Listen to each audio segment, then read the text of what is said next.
예전에는 아픈 데가 많았는데 지금은 아픈 데가 없으니까 삶의 질이 좋아지고요.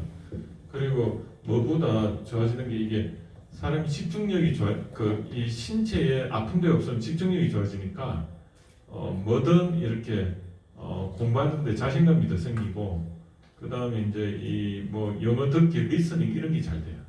예전에는 이 좀 몸이 컨디션이 안 좋으면 집중력이 떨어지니까 뭘 들어도 잘 이해가 안 되고 이랬는데 오히려 그런 게 있습니다. 그래서 저는 이제 느낀 게, 저도 로봇을 했지만 로봇하고 사람 차이는, 사람은 젊었을 때 아무리 상처가 많고 해도 더 건강해질 수 있다. 제가 상처가요, 큰 수술만 한 7번 받았어요.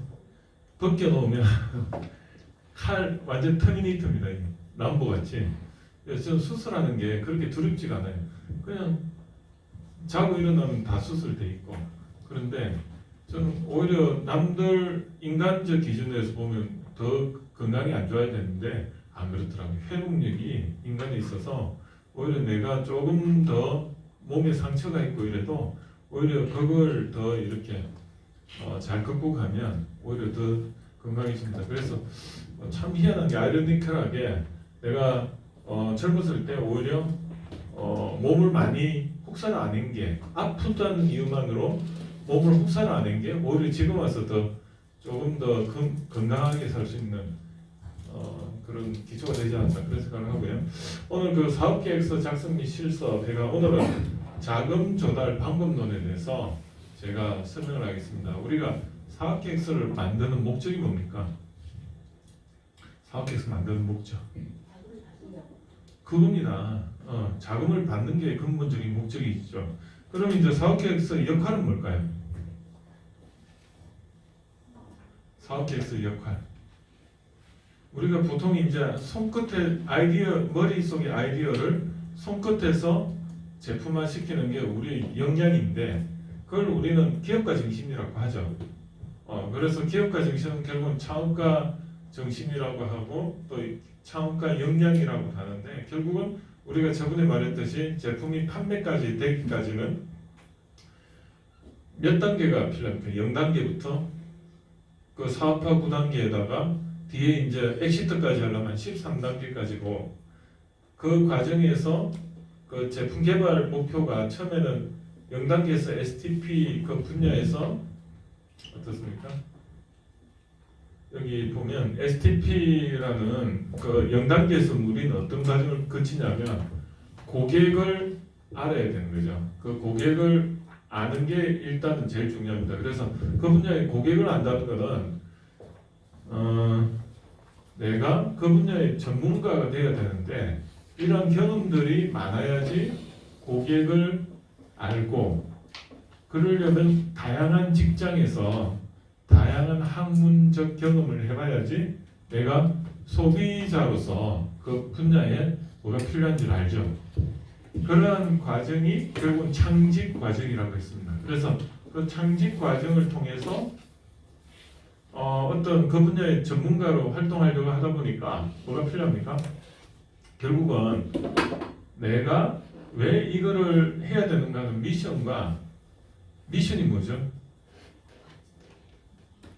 해야 될 거. 그런데 그걸 다른 말로 하면 내가 해야만 해야 되는 이유죠. I have to 해. I must. What I must. What I should. 뭐냐면 내가 해야 되는 건 숙제잖아요. 근데 그거는 내가 정합니까? 아니면 세상이 내한테 정해주는 겁니까? 세상이 내한테 정해주는 거거든요. 그걸 우리는 소명이라고 하죠. 소명. 그거를 확장하면 그게 세상이 될 수도 있고, 그게 나를 필요로 하는 고객이 될 수도 있고, 그게 하나님이 될 수도 있고. 그러면 이제 미션이 명확한 사람은 사실은 그게 굉장히 잘못 미션이 정해지면 어떻게 되죠? 이제 독고다이가 되는 거죠. 뭐 말해도 말 안 듣고, 그건 뭐냐면 자기 확신에 완전 차가지고, 이 신념이 있죠. 믿음과 신념의 차이는 뭐냐면, 믿음은 소명이에요. 정확하게 말하면 누군가가 나한테 보여준 비전을 찾아가는 거고, 확신은 뭔지 아세요? 확신은 스스로의 비전에 대해서 확신을 가지고. 그러니까 이거는 어떻게 보면 내적 확신은 내적 믿음은 그거를 우리는 확신이라고 하고 외적 믿음을 믿음이라고 해요. 그래서 이 미션은 뭐냐면 외적 믿음이에요. 그래서 상대방이 뭘 원하는지를 내가 알고 내가 무엇을 준비해야 되는지 아는 것을 미션이라고 해요. 그래서 그 미션이 명확해야 되고 그 미션이 명확해지면 어떻죠? 세상이 원하는 걸 알기 때문에 내가 존재감을 가지는 거죠. 내가 지금 비록 세상한테 도움이 안 되지만 앞으로 내가 도움이 될 일을 할 명분이 생기고 그걸 명분이라고 하죠. 내가 명분이 있어야 그 일이 간다는 말이 무슨 말이냐면 그쪽에서 나를 필요로 해야지 간다는 말이면 다 똑같은 말이거든요. 명분을 만들라. 소명이 있어야 된다. 자기 확신이 아니고 믿음이 있어야 된다. 이런 말이 다 같은 말입니다. 그걸 미션이라고 해요. 미션. 그래서 이 미션을 명확하게 해야 되더라. 그러면 그걸 어떻게 찾느냐? 결국은 이런 교육 과정을 통해서 한 2년은 치열하게 자기 성찰이 필요합니다. 그거를 우리는 불교에서 말하는 화두, 뭔가 주제 하나 딱 던져주고 그걸 가지고 자나 깨나 계속 생각하다 보면 어때요? 처음에는 인생이 뭔가 저는요 인생이 뭔가를 처음에 교두보를 찾으려고 보니까 사람이 인자가 서로 기대고 있잖아요. 인생은 사람 사이에 기대고 있는 거다. 거기서 시작했어요. 그래서 그런 미션을 자기가 찾아야 되고 그러면 그 미션을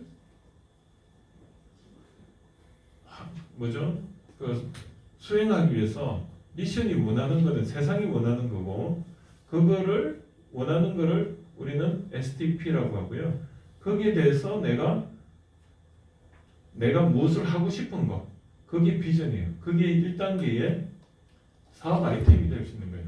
사업 아이템이 결국은 내가 세부적인 비전이라고 보면 돼요. 그 위에가 뭐죠? 인생 비전이 있고 그 사이가 뭐죠? 전략이라는 게 있고 그게 다 하나의 비전의 하나의 물이거든요. 근데 그게 레이어에 따라서 인생 비전을 우리는 보통 비전이라고 하고 그 밑에 인생 비전의 세부 비전을 우리는 목표라고 하기도 하고 그 목표 밑에 또 세부 목표를 뭐라고 하죠? 그걸 다른 말로 전략이라고 하고 아시겠죠? 그거의 또 다른 제품까지 레벨로 온 게 그게 KPI, Key Performance Index, 개발 목표. 그렇기 때문에 이 비전은 미션에서 나온다. 그래서 미션을 명확하게 해야지 그 안에서 비전이 찾아지는데 이 비전은 미션 안에서 나오는데 단 조건이 뭐냐면 내가 할 수 있는 거에서 찾아야 돼. 그리고 내가 앞으로 해야 되는 게 뭔가를 가지고 요 기존 있는 거에서 없는 걸 내가 한 2년 준비를 했을 때 그게 무엇인가?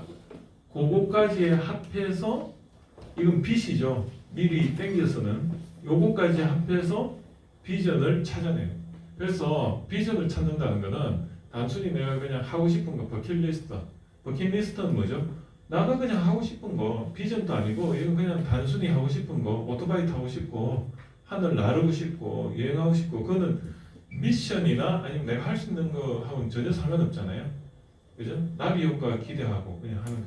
그런데 그게 아니고 우리는 사업계획서를 하니까 세상이 원하는 시장이 원하는 미션과 내가 할 수 있는 이게 뭐죠? 자원. 이걸 우리는 당장 할 수 있는 걸 우리는 뭐라고 하죠? 자원이라고 하죠. 그거를 리소스라고 하고 그걸 뭐라고 하죠? 우리는 장점이라고 해요. 내가 가지고 있는. 그런데 이러한 장점들을 남들과 비교해서 내가 차별화되는 걸 우리는 강점이라고 해요. 그러니까 강점이라는 개념은 상대적인 거예요. 다른 사람이 없는데 내가 할 수 있는 것은 강점인데 그 강점이 있기 위해서는 장점이 있어야 강점이 있는 거 아닙니까? 그래서 내가 가지고 있는 이게 대학교 때 전공이 될 수도 있고 또 하나는 내가 사회적 경험이 될 수도 있고 다양한 경험이 다양하다는 게 이런 것들이 많아지는 거죠.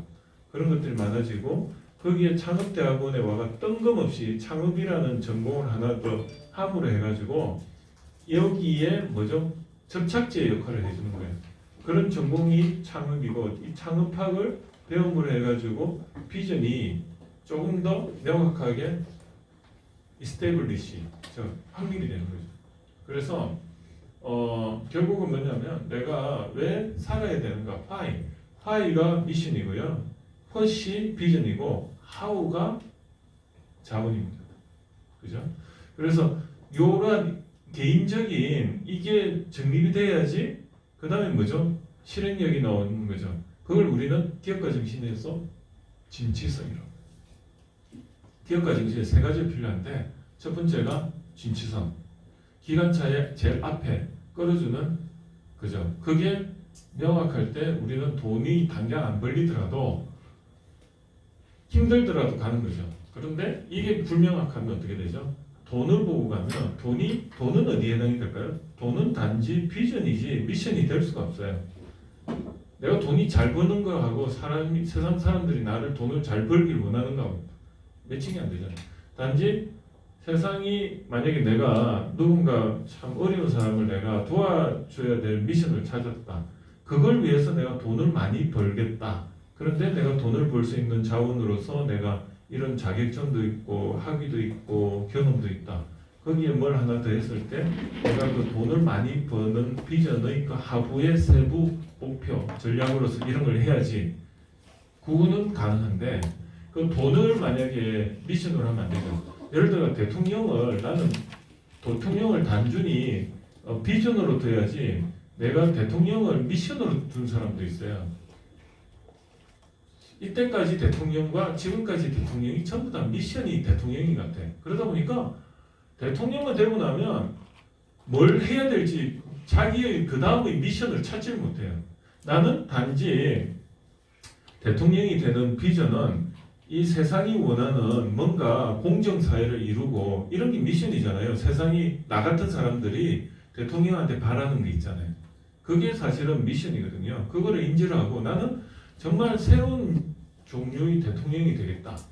그러니까 나는 대통령이 되면 뭐 일가 친척 이런 건 어차피 연금 나오고 하니 다 해결되는데 굳이 개인적인 욕심을 가질 필요가 없잖아요. 그죠?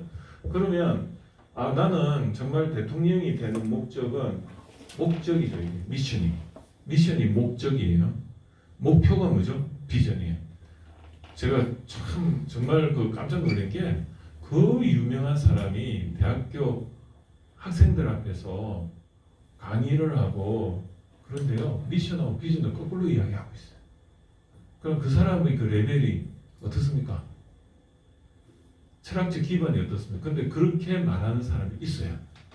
그러니까 저는요 목적과 목표도 구별을 못하는 그런 사람이 이 세상의 지도자라고 하면서 하는 사람이 있다니까요. 그래서 저는요 그런 생각해요.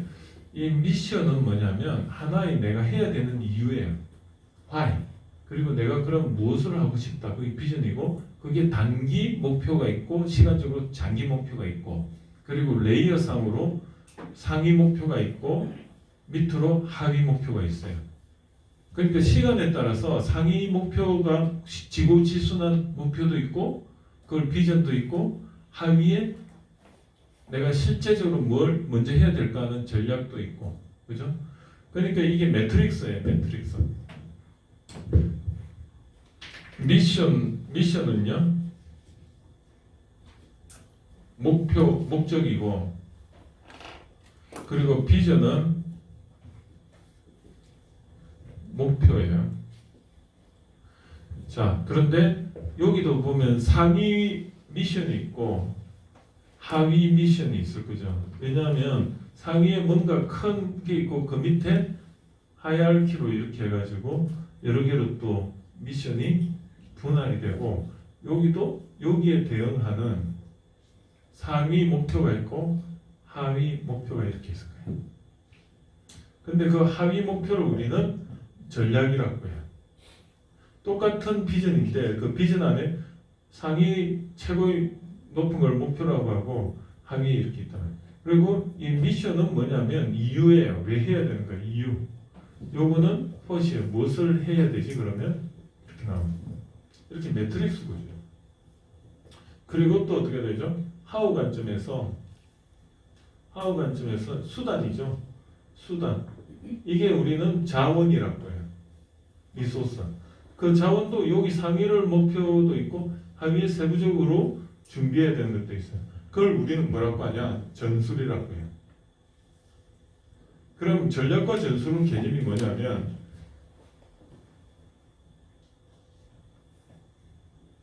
여기에 why가 효과가 이거는 효과거든요. 효과. 파급 효과. 시장. 이게 결국 효과가 크다는 것은 시장이 크다는 거죠. 그래서 여기가 효과가 좋다는 것은 우리가 이펙트라고 하죠. 그래서 여기는 이펙트가 좋은 거예요. 이펙트가. 왜? 수요가 니즈가 크니까. 니즈가 크니까. 같은 말이에요. 그래서 이펙트가 크고 그 다음에 자원이 뭐죠? how죠. 이걸 우리는 efficiency라고 해요. 효율. 이거는 효율이 좋은 거예요. 효율이 좋다는 건 뭐죠? 내가 당장 가지고 있는 소유하고 있으니까 임차료도 안 나가고 누구 부탁 안 하고 바로 할 수 있고 뭐냐면 소유를 하고 있다는 건 어떤 말이냐면 시간적으로나 금전적으로 지출이 없거나 시간적으로는 최소 시간에 금전적으로는 최소 지출 최소 시간에 최소 지출로 뭔가를 할 수 있는 소스가 있는 거예요. 그래서 이거는 efficiency. 그러면 내가 효율도 좋고 efficiency도 좋은 이 분야를 우선적으로 해야 되는데 이거를 우리는 what이라고 해요. 그 what을 내가 이런 솔루션들이 다양하게 있는데 뭐냐면 여기에 이런 세부 이거를 우리가 뭐라고 했죠? 그때 여기에 고객이라면 이게 고객이라면 세상 사람이라면 내가 여기에 대해서 고객이 원하는 니즈를 정확하게 세그멘테이션하고 분할하고 타겟팅 하는데 그 타겟팅하는 게 이런 것들을 다 고려해서 내가 여기서 보면 고객들이 어떻게 돼 있죠? 여기도 고객군을 보면 그 why 관점에서 고객군이 있고 how 관점에서 있잖아요. 그러면 고객 중에 뭐 여러 고객군들이 이렇게 있을 거예요. A 고객, B 고객, C 고객 세그멘테이션을 이렇게 했어요. 그럼 어느 고객을 선정해야 됩니까? 효율이 좋고 효과가 좋은 요 고객이 뭐죠? 타겟 고객이 되죠. 그래서 세그멘테이션을 하고 그 중에 타겟 고객은 결국은 how로서 내가 리소스 자원을 내가 가지고 있고 시장이 큰 효과가 좋은데 시장이 좋잖아요. 요 고객을 타겟팅을 하고 그 다음에 이 고객들의 성향을 보니까 이 성향을 뭐라고 하죠? 캐릭터라고 하죠. 그걸 우리는 뭐라고 하죠? 피처링을 한다. 음악 있으면 피처링 한다. 뭐 이러잖아요. 특징을 잡아내는데 그 특징이 뭐냐면 포지셔닝이에요. 그거를 우리가 고객들을 볼 때는 포지셔닝이라고 하고 고객들이 우리를 볼 때는 우리 제품들을 이거를 볼 때는 이걸 뭐라고 하죠? 브랜딩이라고 해요. 브랜드라고 해요. 그래서 고객의 이 특성, 그러니까 위치를 이걸 뭐라고 하죠? 포지셔닝. 포지셔닝은 특징이라고 하는데 고객이 원하는 니즈의 특징을 찾아내고 그 특징이 뭐죠? 논문 통계 분석에서는 요인 분석에서 고객의 구매 의도에 영향을 미치는 요인들 중에 어떤 요인이 고객들이 과연 이 고객들을 사는가 그렇게 되는 거죠. 구매 요인이죠. 이게 결국은 구매 요인이에요. 구매 결정 요인이에요. 구매 결정 요인. 그 구매 결정 요인 중에 제일 상위에 세 개를 잡아내는 거예요. 그런데 이걸 통계 분석적으로 어떻게 접근하느냐? 구매 결정 요인이 고객 구매 의도에 미치는 영향을 컨조인트 분석이라고. 그래서 컨조인트 분석은 여러 가지 특징들이 있는데 가격, 품질, 뭐죠? 결국은 7P. 결국은 요게 오늘 엄청 그 철학적으로 갑니다. 지금 인생이 나오면 그래서 이게 7P가 있는데 그 7P 요인이 사실은 하나의 프레임인 거죠. 그 프레임 중에 이게 7P 오늘 처음 들어보시는 분도 있지만 프로덕터 퍼스트로 보면 퍼스트에 보면 뭐가 있죠? 프로덕터 그 다음에 프라이스 플레이스 프로모션 그 다음에 피지컬 에비던스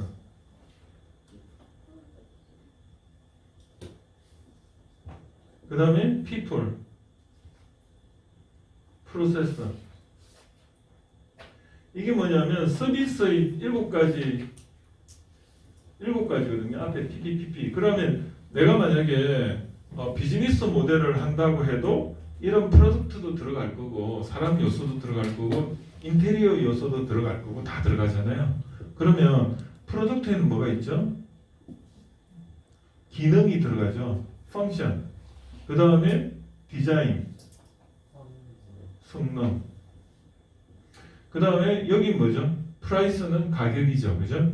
가격을 결정한 요인은 여러 가지가 있어요. 가격은 크게 몇 가지가 있는데 고객이 욕구가 강하면 밸류 기반으로는 부르는 게 값이 되고 그리고 또 우리가 생산 단가 기준으로 보면 뭐죠?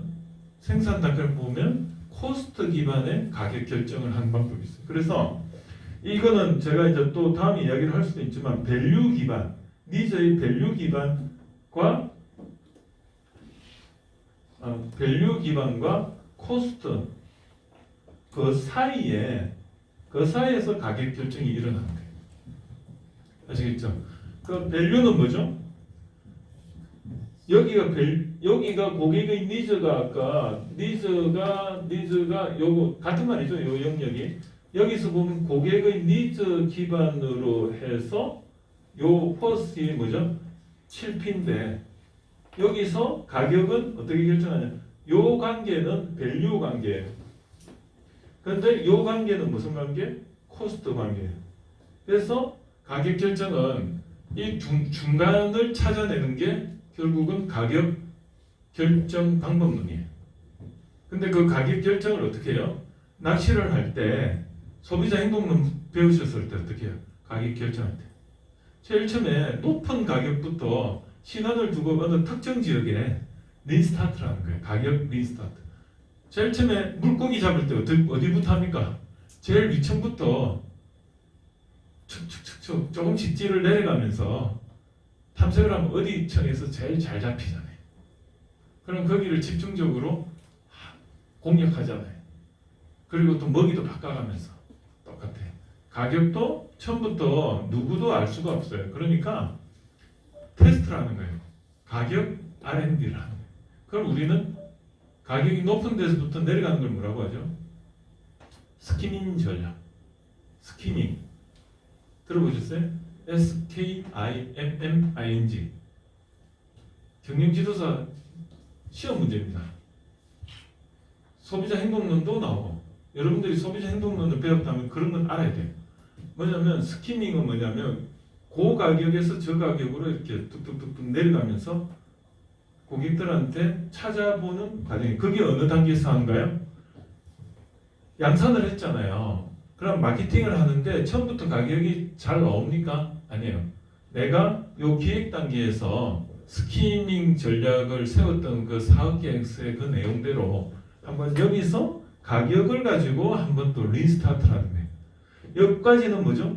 제품 개발로 린스타트를 했다면 요 단계에서는 가격 개발이에요. 가격 개발. 양산을 했습니다. 그래서 가격을 유통 채널을 다양하게 구성해가 한번 작은 지역에서 파급 왜냐하면 전국을 대상으로 하면 안 되잖아요. 어느 타겟 이 타겟을 요 사람들이 제일 많이 살만한 곳을 찾아가지고 어떻게 해야 됩니까? 제일 많이 살만한 곳을 찾아가지고 거기서 어느 특정 동 단위로 해서 거기서 가격을 한번 해가 이 제품은 신제품입니다. 전국이 아직 출시가 되기 직전에 하면서 뭐 1+1 하면서 이제 이렇게 하면서 한번 던져보는 거죠. 그래서 이렇게 내려가는 거를 우리는 가격에서 스키밍 전략. 그리고 가격을 여기서 요래 가는 거는 스키밍 전략. SKIMMING. 여기서 이렇게 올라가는 건 뭐죠? 가격을 처음부터 팍 낮춰가지고 점점 올리는 걸 뭐라고 하죠? 그걸 우리 가격 침투 전략이라고 하죠. 예, 들어보셨어요? 요걸 가격 침투 전략. 이건 제가 만든 게 아니고요. 용어예요. 이건 어떤 겁니까? 성숙기 시장에서 내가 제품을 개발했다. 그럼 뭐죠? 일단은 시장을 확보를 시켜야 되니까 자본을 투자해가지고 먼저 싸게 체험을 먼저 시켜야 되죠. 그 체험 마케팅의 일환으로서 스키밍 전략을 쓰고, 가격 침투를 쓰고, 스키밍은 뭐죠? 없는 시장에서는 내가 가격이 형성이 안 됐으니까 시장을 탐색을 해야 되니까 가격적으로 이렇게 탐색하는 건 스키밍 전략. 그 다음에 플레이스는 뭐죠? 플레이스도 제품의 어떤 이 비즈니스 모델에서 고객한테 제안하는 하나의 툴입니다. 이것도. 플레이스는 뭐냐면 유통이죠. 보통 이걸 채널이라고 해요. 채널. 유통 채널. 채널인데 이거는 어떤 의미가 있냐면 우리가 예를 들어 가지고 고객 입장을 한번 생각해 봅시다. 우리는 대리점, 소매상, 유통 이런 것만 생각하는데 그게 아니고요. 개념을 달리 해야 돼요.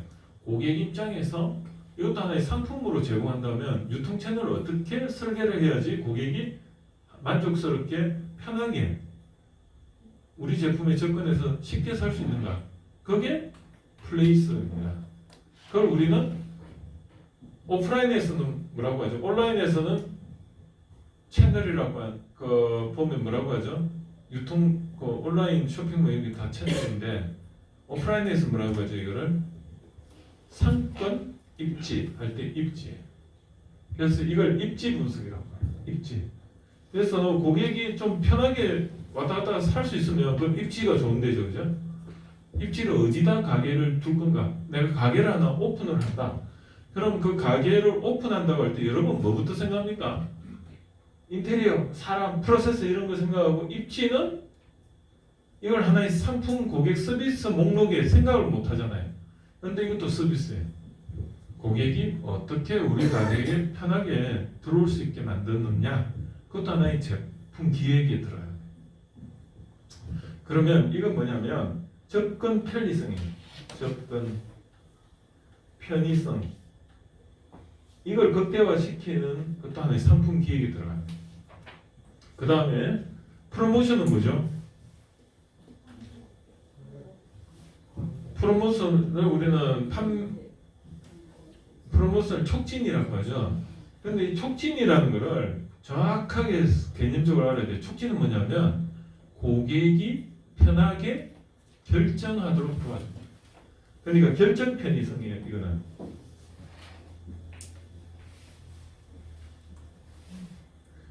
개념이 조금 확실하죠.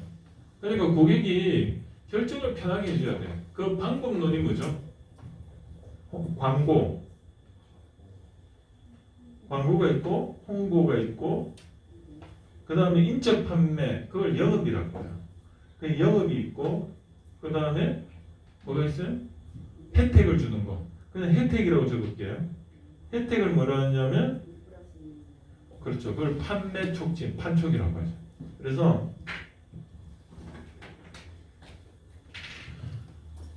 자, 이 혜택을 우리는 판매 촉진이라고 하고 여기서 그 촉진하고요. 여기서 촉진은 영어는 같아요. 그런데 사람들 맨날 헷갈려요. 상위의 레벨에 있는 건 그냥 프로모션 촉진이라고 하위 레이어에 이런 4개들이 있다. 이런 거하고 똑같아요. 판매 촉진이라고. 자, 그러면 광고는 어떤 걸로 해서 결정 편의성을 높여줍니까? 미디어가 뭐죠? 중간자의 뜻이거든요. MEDI. 뭐냐면 남이 만들어 놓은 플랫폼을 이용해서 내가 결정 편의성을 높여주려고 하는 건 뭡니까? 광고를 해야 되는데 이건 뭐죠? 내가 KBS, MBC 이런 데 스폰서가 내가 돈을 주고 하려다 보니까 플랫폼을 이용해야 되니까 얼마나 돈이 많이 듭니까? 그래서 광고료가 비싼 거예요. 그 돈이 많이 드는 거고, 그 다음에 홍보는 뭐죠? 홍보는 다른 게 아니고요. 홍보는 남들이 말할 수 있게끔 이벤트를 제공하는 거예요. 그걸 우리는 뭐라고 하죠? 바이럴 마케팅 들어보셨죠? 그러니까 입소문 내는 거예요. 입소문 낼 거리를 만들어주는 거예요. 그래서 이거는요 말 그대로 이벤트예요. 이벤트를 만들어. 영업은 뭐죠? 우리가 영업하는 거하고 이 전체 마케팅하고 헷갈렸었어요. 지금 오기 전까지는. 그런데 영업은요 단순히 고객한테 체험을 시켜주는 거예요. 체험. 예를 들어 체험시키는 마케팅이 뭐가 있습니까? 야쿠르트 아줌마들. 죄송합니다만 비하하는 게 아니고 야쿠르트 뭐라고 해야 돼요? 그럼 야쿠르트 에이전시를 해야 되나? 어쨌든 그분들은 고객하고 대면 접촉하면서 자기 그 상품 경험을 직접 말하고 거기서 바로 한번 샘플을 써보게 하죠. 야쿠르트도 먹어보게 하고 그러면서 뭐죠? 체험을 하는 거예요. 근데 체험을 해가지고 살 수 있는 물건들이 뭐가 있냐? 뭐가 있냐? 신제품. 여기서 이렇게 할게요. 여기 신제품. 또 뭐가 있을까요? 신제품은 사람들이 모르니까 온라인상으로 사진 안 해. 체험을 안 해본 거. 그죠? 일단 체험을 안 해본 제품들은 신제품일 수가 있죠. 또 뭐가 있냐면 느낌으로 한번 앉아보고 뭘 해보고 편안함을 직접 체험을 해봐야만이 살 수 있는 게 뭐가 있어? 옷. 의식주라고 보면 돼요. 의식주.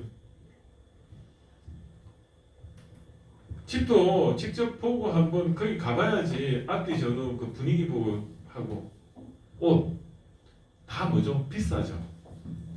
전부 고가에 고가 의식 고가에 이걸 우리는 뭐라고 하냐면 경영지도사 시험을 보고 할 때는 고관여 제품이라고.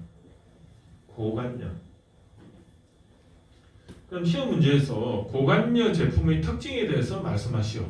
이러면 어떻게 여러분들 말하겠습니까?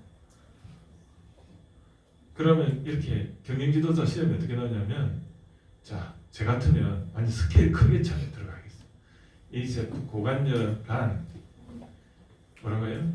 마케팅에서 시장을 알고 내가 가지고 있는 솔루션에서 내가 뭔가 세그멘테이션 타겟팅 포지셔닝을 했을 때 그 고객이 어떤 제품을 사는 데 있어서 뭐죠? 이 체험이라는 경험을 통해서 고가의 의식주와 관련된 제품의 결정을 할 수 있도록 해야만 하는 제품들. 뭐 이런 식으로 쓰면은 그 키워드가 다 들어가 있잖아요. 그러면 이제 심사위원들이 봐가지고 점수를 주는 거예요. 그러니까 이게 이런 원리를 쫙 알고 있으면 어때요? 요거 하나로 인해서 여기에 들어가 있고 가격이란 요소에 들어가 있고 전체 마케팅에서 7P가 퍼스에 들어가 있고 이런 걸 머릿속에 있으면 어떻게든 적어내는데 그냥 고관여 제품이 어디 어떻게 부터가 어떻게 되지 이러면 이제 어떻습니까? 점수가 안 나오죠. 그래서 이런 원리를 그래서 결국은 고관여 제품일수록 체험을 많이 한다. 또 역설적이게도 이게 신제품 같은 경우는 나왔을 때 저관여 제품이 많겠죠. 신제품은 그냥 뿌리잖아요.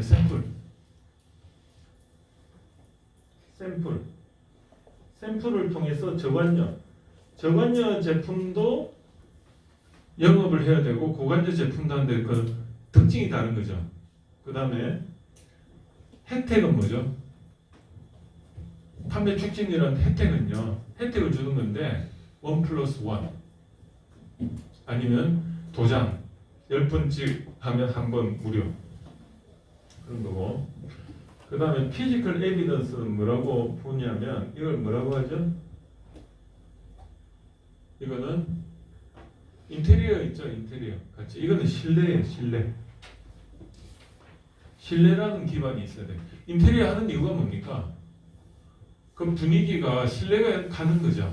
아, 그래도 이 회사는 그래도 규모가 있네. 아니면 이렇게 의리의리 해놓은 거 보니까 돈 좀 있겠다. 그죠? 유추하게 만드는 거예요, 유추. 신뢰 기반의 유추.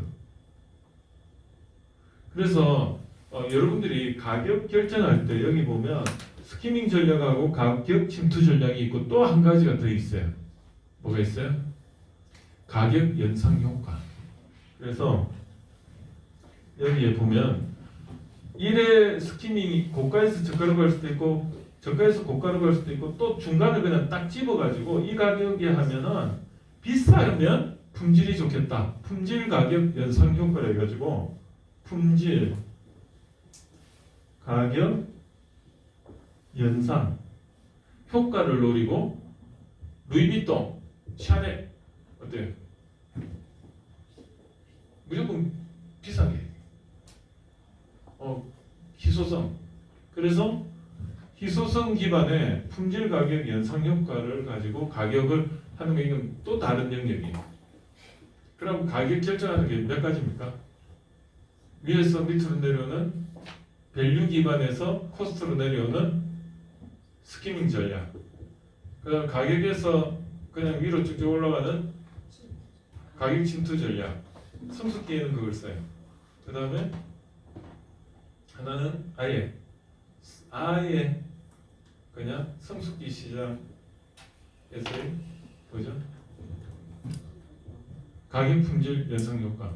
그래서 이거를 라이프 사이클로 한번 그려볼까요? 라이프 사이클로 그려보면 여기가 시간이에요. 그리고 여기가 가격이에요. 여기가 그 판매량, 판매 수량, 매출.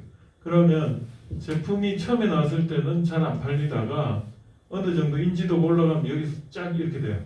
그 다음에 어느 정도 정점을 찍고 다시 이렇게 쭉 내려오는데 이걸 프로덕트 라이프 사이클이라고 해요. 프로덕트.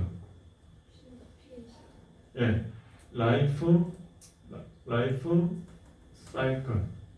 그러면 초기 시장, 성장기 시장, 성숙기 시장, 그 다음에 세태기 이렇게 돼 있는데, 자, 생판 모르는 제품 같은 경우는 처음에 얼마인지도 모르니까 여기서는 스키밍 전략이 되는 거예요. 그죠? 처음에. 그런데 가격 침투 전략은 어디입니까? 내가 요쯤에서 이제 기존 있는 시장에 내가 파고 들어가가 이렇게 다시 들어가야 돼. 그죠? 그 다음에 품질 가격 연상 효과는 뭐냐면 아예 성숙기 시장에서 내가 가격으로 아예 그 가격 품질 연상으로 가겠다. 그럼 이제 경영지도서에서는 어떻게 하냐면 라이프 사이클과 가격 결정 요인을 가지고 연관관계를 가지고 한번 설명해 보시오. 뭐 이런 식이에요. 그게 경영지도서입니다. 그냥 외워가 되겠습니까? 안 돼요. 이런 게 머릿속에 학원 가서 학원 강사의 뭐 역량에 따라 다르겠지만 잘하거든요. 그런 데 가서 강의를 들으면 이런 내용을 어떻습니까? 한 방에 이렇게 오늘 제가 강의하듯이 인사이트하게 이렇게 딱 강의하면 그걸 가지고 자기 살을 붙여야지 시험을 볼 수 있어요. 이거 깨알 같은 광고인데 다음 학기 1학기 때 제가 경영지도서 강의합니다. 여기서 맛배기 보여주는 거예요. 그러니까 사업계획서가요 그냥 일반적으로 그냥 포맷 몇 개 채워 넣는다고 그게 경쟁력이 있냐 이거죠. 그리고 저는 그 사업계획서 이 강의를 하면서 처음부터 기획 의도가 몇 가지가 있는데 첫 번째가 자금 조달을 여러분들이 해서 졸업할 때쯤 되면 내 아이템으로 뭔가 5천에서 1억 돈 안 들이고 내 아이디어 하나만으로 한번 이런 시장 반응을 확인하는 데까지 시장 반응을 확인을 하고 제품이 사용이 가능한지 확인하고 여기서 확인돼가 시장이 가능하다면 가격 결정까지 가격 결정 리스타트까지 해보길 바라는 겁니다. 그게 두 번째고, 세 번째는 내가 사업을 했더니 내 사업은 별로 의지가 없어. 그럼 졸업하기 위해서 이걸 가지고 사업 계획서로 졸업해도 돼요. 아니면 학점으로 졸업할 수 있는데 사업 계획서로 아닌갑다. 논문 쓸 시간 없고 그냥 사업 계획서로 졸업해. 그러고 나서 뭐 하죠? 이걸 해봤으니까 이제부터 뭘 하죠? 컨설팅을 할 수가 있는 거예요. 그럼 이런 이론적 배경을 알고 그 사람들 가면 칼이 어디로 들어오더라도 그거를 어때요? 피할 수 있는 능력이 생기는 거예요. 저는 손흥민을 좋아하는 이유가 손흥민이 아버지가 손정웅인가 그 사람이 아들이 어릴 때부터 침대에 눕혀놓고요. 공을 아무 때나 던져도 뒤에서 오는 공을 어떻게 트래핑해가 앞으로 슛을 하는 연습을 시켰어요. 그냥 무술이에요, 무술. 그러니까 축구 선수를 키운 게 아니고 처음에 무술인으로 키웠더라고. 그러니까 그러니까 뭐 뒤쪽에서 오는 공 있죠. 그것도 막 수십 미터에 쫙 날아오는데 그걸 뒷발로 이렇게 트래픽 딱 하고 앞으로 와가 이렇게 다이빙 하면서 딱 쳐넣는 거 뭐 이런 거 어떤 경우에서 올 수 있도록 하기 위해서 양발 다 쓰게 만들고 그러니까 한마디로 360도 어디 쓰던 공이 들어오더라도 그거를 한 원터치로 골망을 가를 수 있도록 그렇게 훈련을 했어요. 그러니까 한국에서 그런 사람이 나오기 힘든 거죠. 왜? 근데 저는 보니까 이강인도 마찬가지더라고요. 그래서 저는 그걸 보고요. 아, 역시 그 훌륭한 스승이 있어야지 훌륭한 제자들이 나오구나. 그래서 저는 그렇게 생각해요. 제가 사업계획서 하나만 그냥 가르쳤다면 그보다는 제가 뭐 훌륭한 스승 이런 걸 떠나서 철학적인 배경이 먼저 깔려야지 뭐라도 구설할 수 있습니다. 그래서 저는 저 하버드 비즈니스 스쿨 이런 걸 좀 자주 보는데 보면요. 거기 유학 간 사람들이 전부 과학자부터 다양한데요. 마지막에 학위가 뭔지 알아요? 철학 학위를 받아요. 신학 학위를 받아요. 그 이유가 뭐겠습니까? 결국은 레벨이 높은 학문을 했을 때 밑에 그도 우습게 보이는데 그냥 솔루션 학문 있죠. 그런 걸 하면은 그 사람은 맥을 못 쳐요. 그냥 그거는 남이 시키면 잘하는데 상위에서 뭔가 이런 아키텍처가 뭐죠? 건축이잖아요. 삼성전자의 그 건물 지을 때 뭐부터 짓습니까? 레이아웃부터 하거든요. 그 레이아웃을 누가 합니까? 세계 최고의 전문가가 해요. 그건 한국인이 안 해요. 영국의 누군가가 해요. 무슨 말이냐면 그 사람은 정말로 그 테슬라의 누구죠? CEO 갑자기 생각나요? 앨런 머스크 이런 사람들은 자세히 보면요 이것들을 다 겪었어. 언제부터? 초등학교 때부터 아버지의 지도하에 마이크로소프트의 빌 게이츠는 아버지가 뭐죠? 시카고에서 시애틀인가? 거기서 유명한 로펌 5대 로펌한 김행장 같은 로펌 아들이에요. 엄마는 치맛바람이 강한 지금 말하면 학원 이사장 딸이에요. 그 엄마하고 아빠 사이에 애가 하나 나왔는데 얘한테 60년대에 애를 어떻게 하면 잘 키울까? 우리가 돈을 어떻게 하면 돈을 어떻게 쓸까? 이것만 궁리하는 사람들이야. 강남 7학군에 조모 씨 비슷한 사람인데 뭐냐면 이런 사람이라니까. 그러니까 그 당시에 $3,000짜리 개인 PC를 사줬지. 그 당시에 300만 원이면 지금 어느 정도냐면 몇 억이에요, 몇 억. 애한테 장난감으로 몇 억짜리 장난감을 사준 거예요. 잘 안 될 수가 있습니까? 근데 그 철학적으로 그 집안도 맨날 그 미션, 비전 이런 거 이야기하고 있고 맨날 애 데리고 너는 세상이 뭘 원한다고 생각하니? 질문이 그런 거예요. 애가 맨날 아빠 저는 하나님이 나를 낳아가지고 뭐 이런 걸 생각하지 않았을까? 맞아 하고 맨날 그런 이야기를 하는 거야. 걔들이 공교육 받았겠어요? 안 받았어요. 사교육 받아요. 전부 세계 최고의 선생님들 붙여가지고 전부 그런 사람들. 그러니까 생각이 다르고요. 그 친구들은 제가 결론이 뭐냐면 이게 강해요. 이게. 그리고 이 아키텍처가 강해. 그래야지 남들 앞에서 뭘 한마디 해도 임팩트가 있고 뭐 예를 들어 가지고 뭐 오디세이 이야기하고 막 그죠? 보면 뭐 그리스 신화하고 이거하고 갖다 붙여가 이야기하고 있고 이러니까 깊이가 다른 거예요. 그래서 저는요 그런 생각합니다. 이 사학 캐스트를 통해서 여러분들이 철학적 기반을 좀 다지는데 내가 왜 여기서 이렇게 앉아 있나 그걸 한번 생각해 보시고 그래서 5분만 쉬고요 시작하겠습니다.